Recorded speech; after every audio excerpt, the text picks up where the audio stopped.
देख रहे हैं अनहोनी। तो चलिए बढ़ते हैं आज की इस कहानी की ओर। वो दिन एक ठंडी की सर्दियों की रात थी। दूर के गांव में रात में एक बाउल संप्रदाय का गीत उत्सव था। जैसे जैसे रात होती गई, बाउल गीत उत्सव में और भी भीड़ बढ़ती गई। प्रसिद्ध बाउल कलाकार आते थे और प्रदर्शन करते थे। उस समय हम जवानी की ओर बढ़ रहे थे। जब भी दूर के गांव में कोई भी कार्यक्रम होता तो हम समूह में दौड़ते थे। घर भले ही जाने से मना करे, मगर मैं गीत या फिर किसी के लिए भी चुपके से चला जाता था। बचपन में हम बहुत बदमाश थे। शाम के लगभग 7 बज रहे थे।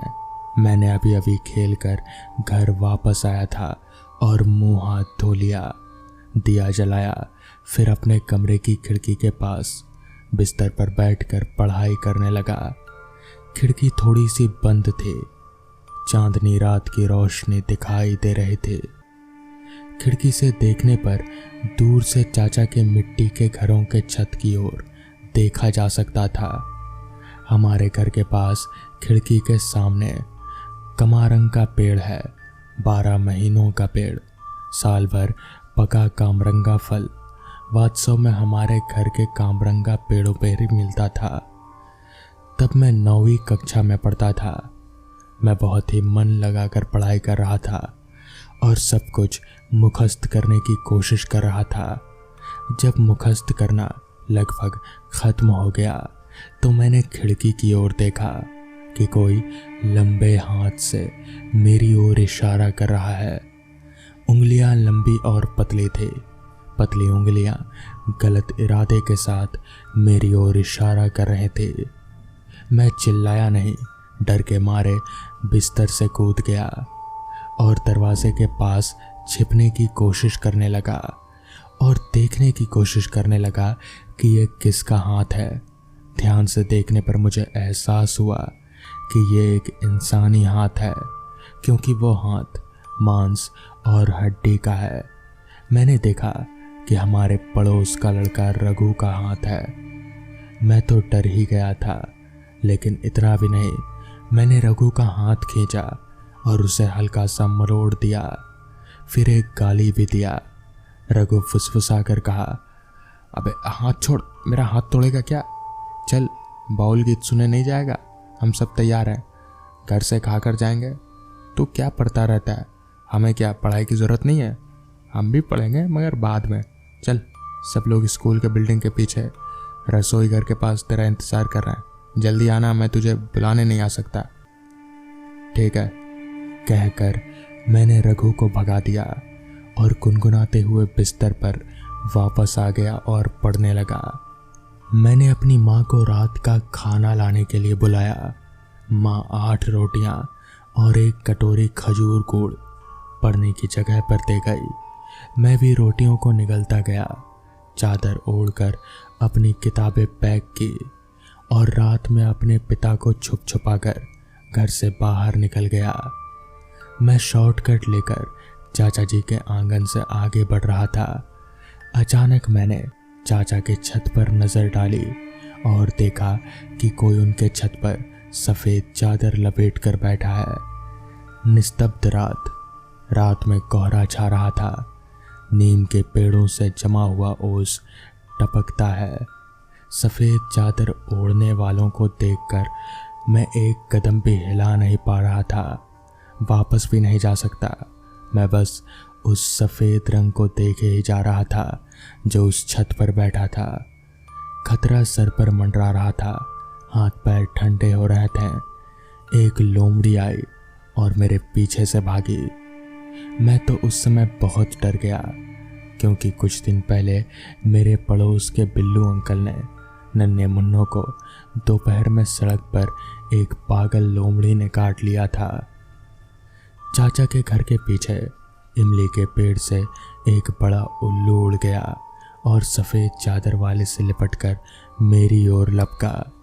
मैं इस भयानक युद्ध को देखकर तेंदुए की तरह भागने लगा। जहां दिल चाहा उधर ही भागा। उस सफ़ेद चादर के साथ उधर फिर क्या हुआ मुझे कुछ नहीं पता। उतनी ही देर में मैं स्कूल के पीछे रसोई घर के पास पहुंच गया। अपने दोस्तों के उधर मुझे हाँफते हुए देखकर सारे दोस्त चौंक गए। सब कोई पूछने लगे कि मुझे क्या हुआ, मैं हाँफ क्यों रहा हूँ। मैंने सबको सब कुछ बता दिया। मेरे मुंह से ये बात सुनकर चाचा का बेटा सिमुल हंस पड़ा। मैं हैरान था। उसने हंसना बंद किया और कहा, अबे गधे, क्या तुम दिन में अपने माथे पर आंख रख कर आते हो मेरे घर? तुम नहीं जानते, हमारे छत पर एक बड़ा सा कद्दू था। शायद उस कद्दू के पास कोई चूहा था और उल्लू चूहे को पकड़ने आया और उस कद्दू पर बैठकर नीचे गिर गया।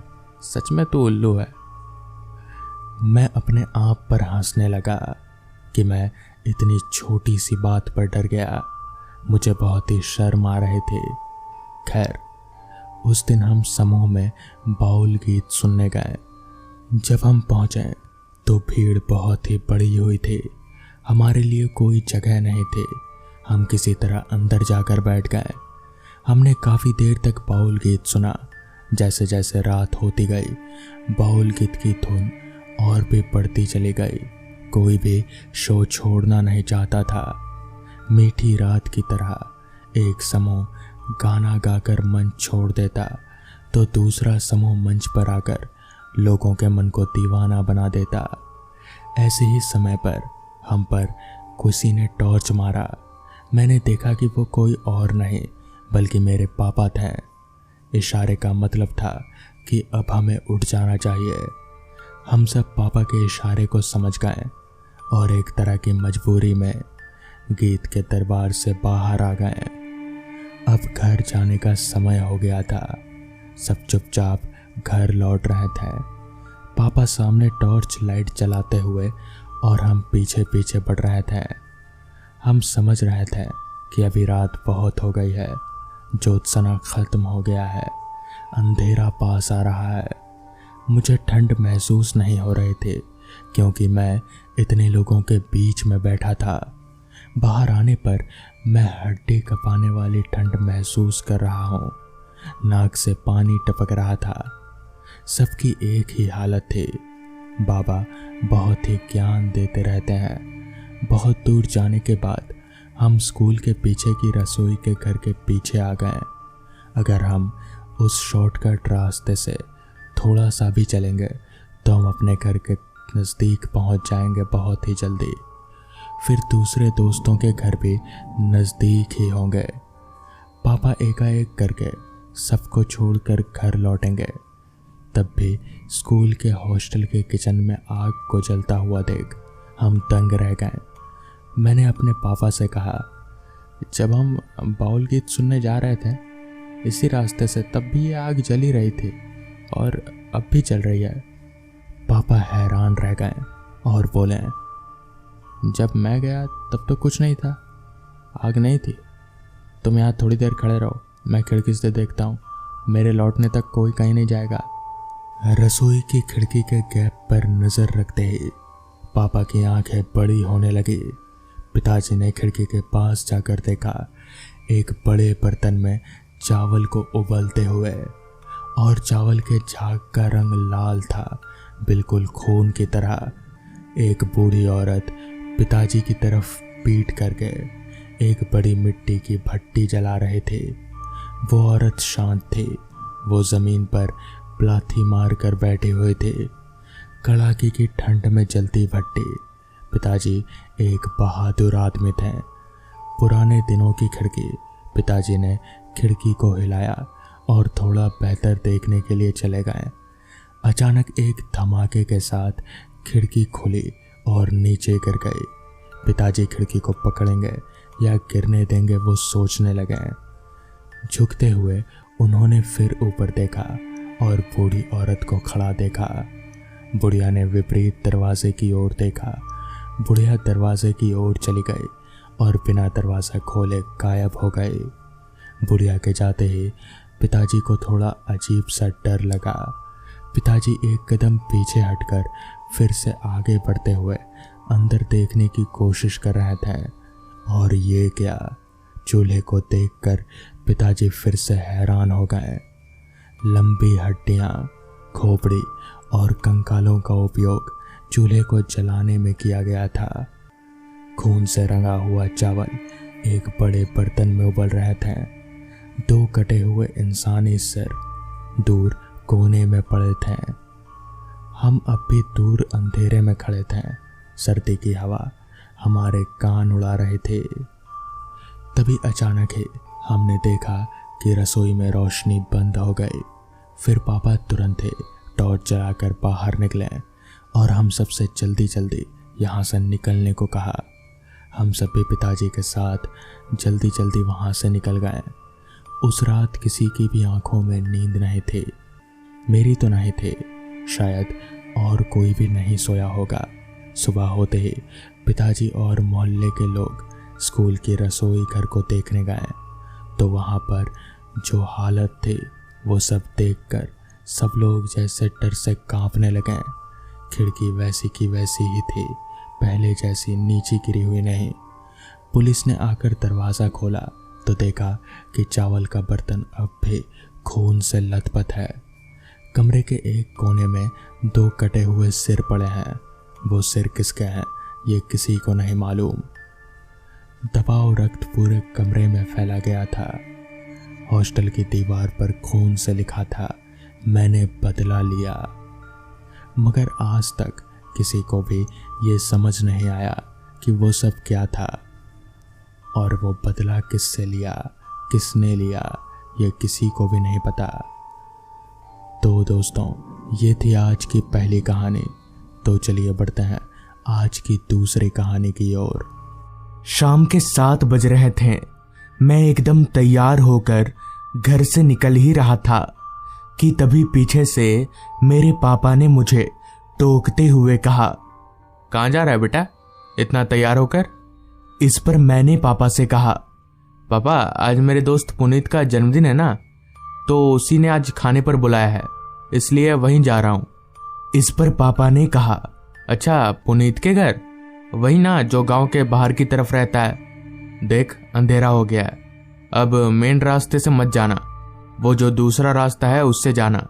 थोड़ा लंबा पड़ेगा मगर ठीक है, पता है ना उस मेन रास्ते पर ही वो बरगद का पेड़ है। पापा की बात पर मैंने अपना सिर हाँ में हिलाया और अपने घर से निकलकर पुनीत के घर की ओर चलने लगा। दरअसल पापा जिस मेन रास्ते और बरगद के पेड़ की बात कर रहे थे, लोगों का मानना है कि उस बरगद के पेड़ में एक पिशाच का वास है। इसलिए अंधेरा हो जाने के बाद हमारे गांव का कोई भी आदमी उस रास्ते से आना जाना नहीं करता है। हालांकि मैं इन सब बातों पर विश्वास नहीं करता था, मगर फिर भी मैंने पापा की बात रखी और मेन रास्ते से ना जाकर दूसरे रास्ते से पुनीत के घर पहुंचा।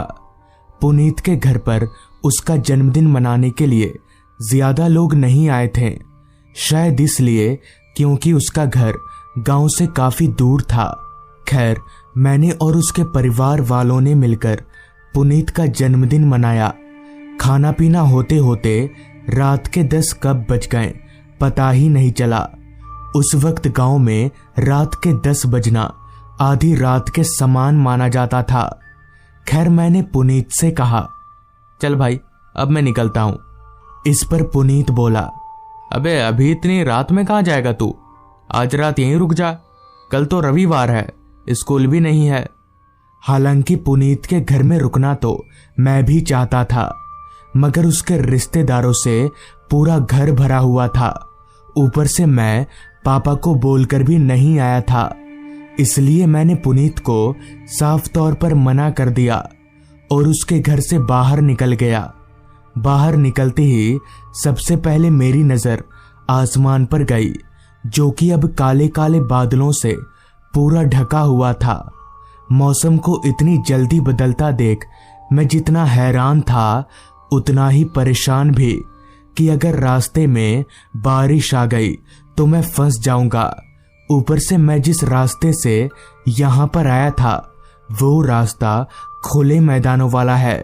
अगर बारिश आ गई तो भीगने के अलावा मेरे पास कोई और चारा नहीं बचेगा। थोड़ी देर सोच विचार करने के बाद मैंने तय किया कि मैं उस बड़े वाले रास्ते से घर ना जाकर उस मेन रास्ते से घर चला जाता हूँ। इसके 2 फायदे थे।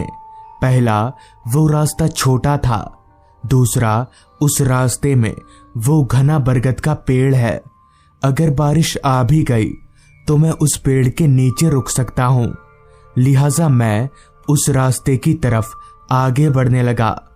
आसमान की दशा लगातार बिगड़ती जा रही थी। किसी भी पल बारिश आ सकती थी। रास्ते पर ना तो एक भी लाइट जल रही थी और ना ही कोई इंसान था। हालांकि मैं अपने साथ एक बैटरी टॉर्च लेकर निकला था, इसलिए मुझे इतनी परेशानी नहीं हो रही थी। चलते चलते मैं अब उस रास्ते पर पहुंच चुका था जहां लोग रात में आने से डरते थे। वो रास्ता भी खुले मैदानों वाला ही था। बस उस रास्ते पर दूर एक बरगद का पेड़ ही नजर आ रहा था। उस पेड़ को छोड़कर दूसरा कोई पेड़ उस रास्ते पर नहीं था। खैर, मैं आगे बढ़ता रहा। आसपास कुछ भी ना होने की वजह से उस रास्ते पर इतनी खामोशी फैली हुई थी कि मेरे कदमों की आवाज भी मैं साफ तौर पर सुन पा रहा था। मगर तभी बादल गरजने की एक आवाज से उस रास्ते की खामोशी टूट गई और साथ ही साथ बहुत तेज बारिश भी शुरू हो गई। जैसा कि बारिश से बचने के लिए वहां आसपास कोई पेड़ नहीं था, लिहाजा मैं भागकर उसी बरगद के पेड़ के नीचे छिप गया। बारिश बहुत तेजी से बरसे जा रही थी। ऊपर से रात भी काफी हो गई थी। मुझे तो ये सोचकर चिंता हो रहा था कि कहीं पापा मुझे ढूंढते हुए पुनीत के घर ना चले जाएं। खैर, मेरे पास दूसरा कोई चारा नहीं था सिवाय उस पेड़ के नीचे खड़े रहकर बारिश रुकने का इंतजार करने के। तो मैंने वही किया, मगर बारिश थी जो रुकने का नाम ही नहीं ले रही थी। रुकना तो दूर, बारिश की रफ्तार हर पल तेज होती जा रही थी। समझ नहीं आ रहा था कि अब क्या करूं। अभी मैं उस पेड़ के नीचे खड़े खड़े बारिश रुकने का इंतजार कर ही रहा था कि तभी एक आवाज ने मेरे कानों में दस्तक दिया। वो आवाज किसी के गुर्राने की थी, जैसे कोई जंगली जानवर गुर्रा रहा हो। मगर मुझे वहां आसपास कोई जंगली जानवर नजर ही नहीं आ रहा था। तो फिर ये गुर्राने की आवाज किसकी है? मैंने उस आवाज को थोड़ा और ध्यान से सुना तो पता चला कि वो आवाज कहीं और से नहीं बल्कि उसी पेड़ के ऊपर से आ रही है जिसके नीचे मैं खड़ा था। डरते डरते मैंने अपनी निगाहें उस पेड़ के ऊपर घुमाई तो मेरी सांसें एकदम से तेज हो गईं, क्योंकि उस पेड़ के ऊपर एक आदमी लटक रहा था। उसकी शक्ल मौत से भी ज्यादा भयानक थी। उसकी आंखें लाल चमक रही थी। मैं समझ गया कि ये कोई इंसान नहीं बल्कि वही पिशाच है जिसके बारे में लोग बात करते हैं। और अब अगर मैं यहाँ रुका तो मारा जाऊंगा, जिस वजह से मैंने वहां से दौड़ लगा दी और बारिश में भीगते भीगते अपने घर पहुंचा। घर पर मैंने ये बात किसी को नहीं बताई, पर क्या होता अगर वो पिशाच मुझ पर हमला कर देता, ये सोचकर आज भी मैं कांपने लगता हूं। तो दोस्तों, ये थी आज की कहानी। अगर आपको ये कहानी पसंद आई हो तो चैनल को जरूर सब्सक्राइब कर लें। तो मैं आपका दोस्त आर्यन जल्द ही मिलूंगा आपसे ऐसी ही एक कहानी के साथ।